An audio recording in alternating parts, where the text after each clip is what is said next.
At dumating na nga ang araw na aming pinakaihintay na kung saan kami ay graduate na sa aming Recruit Orientation Program na kung saan kami ay nag-training ng mahigit 2 months. At dito na nga ang aming graduation day.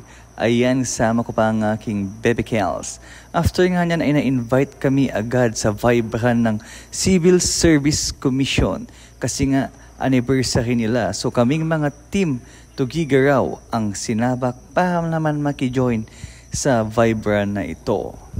Pagkalipas nga lang ng ilang araw ay nagkaroon din ng bloodletting activity sa regional office na kung saan nag-attend na naman kami. Siyempre kasama na naman natin ang class sanghaya dyan ng ating mga classmates. Sinusulit na namin ang mga bawat araw na kami magkakasama kasi nga malapit na kaming maghiwa-hiwalay. At pagkatapos nun, mahirap na nga mabuo ang isang klase kasi magkakaroon na kami ng sarili-sariling destinasyon. At ito nga, hindi mawawala ang ating class picture.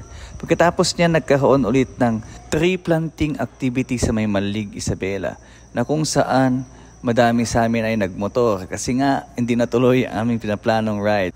Parang banding na rin namin ito kasi nga malapit na rin kami maghiwa-hiwalay, kaya enjoy the moment with the classmates muna before maghiwa-hiwalay. Dito nga pala sa Malig, Isabela, tatayo ang aming soon-to-be training center. At syempre, ipapakilala ko nga sa inyo ang the famous Uncle Elad, ang famous na classmate namin. Ito naman si Mate Galapon. Ito nga si Uncle Elad o mas kilala bilang Erica. Siya nga pala ang vice president ng aming class. At makikita mo naman na talagang super talented nito. Napakadami niyang alam gawin at napakasipag. At seryoso po ang kanyang mukha dyan. Talaga naman. Ito naman ang aming president sa aming klase na si Attorney Pagunuran. At andito nga rin yung mga ibang kaklase natin na gumagawa ng tree guard. Kasi ngayong iba silang nagbubungkal ng lupa para mayroon ng pagtamnan ng mga seedlings para mabilisang galawan. Kanya-kanyang designation na agad yan. Banat-banat classmate.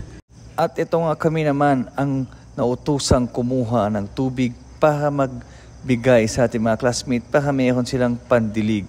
At agad-agad nga rumisponde ang ating fire truck kaya kami tumulong na lang ulit na gumawa ng tree guard at aming i-distribute sa mga classmate natin sa baba na nagtatanim. Gamit-gamit nga natin dito ang sasakyan ng ating class president.